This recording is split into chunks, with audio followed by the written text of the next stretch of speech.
Hey, this is EzNote50, and today we're going to be talking about the heavyweight top 10. So let's talk about it.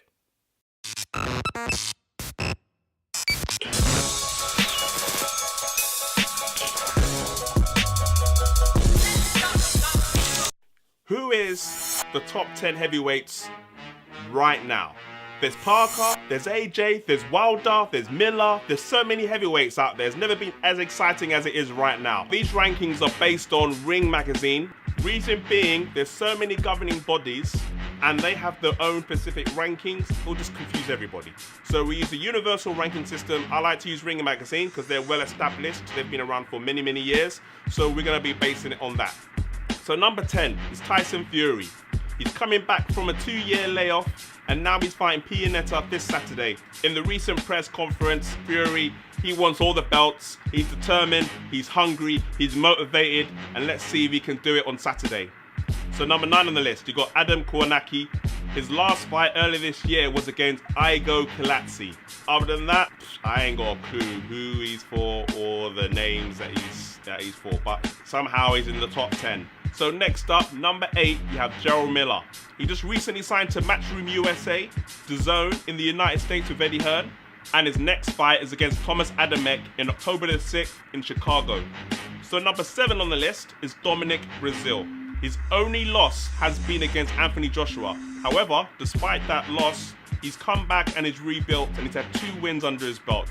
He is currently the mandatory for Deontay Wilder's WBC belt. However, the WBC said they're not going to call that mandatory until sometime next year. So number 6 is Joseph Parker.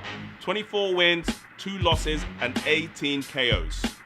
However, his only 2 losses came recently against AJ and Dillian Whyte, which was epic.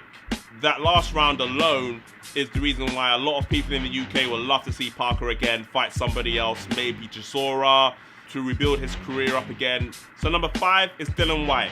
Since he's lost to AJ way back when, he's got a new trainer, he's more focused, he's more determined, and he's had some very, very good recent wins under his belt since then to put him back into title contention.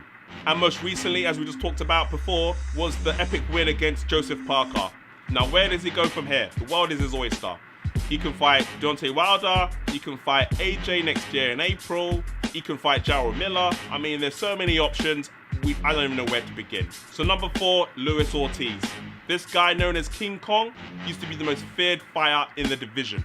Someone had to step up to the plate, AJ or Wilder. It was a question of who was going to fight him first.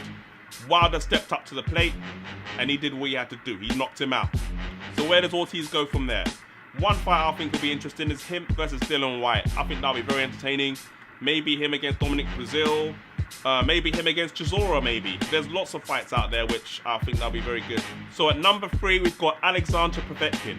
Now this guy's been around for a long time. Since his loss to Klitschko back in 2013, he's been rebuilding. I hope he's ready when he faces AJ this September. And at number 2 you got Deontay Wilder.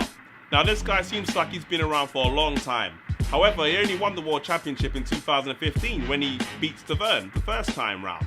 However, it has been 40 fights and he needs to get some good names on his resume now. Fury next, let's see if that comes off. And number 1 on the list is Anthony Joshua. He won his first championship belt, the IBF, against Charles Martin in his 16th fight. And then he won the WBA at Wembley Stadium, 90,000 capacity against Vladimir Klitschko. 2 fights later, he wins the WBO against Joseph Parker in Cardiff. But he really wants to fight Wilder. That's the fight that everybody in the boxing world wants to see. So if you're watching and you like what you see, please subscribe so you can get regular updates. So what do you think of Ring Magazine's top 10 heavyweights? Is it correct? Well, if you have an opinion about it, put it in the comments below. These rankings I'm going to post on a regular basis. Why? Because I want to talk about it.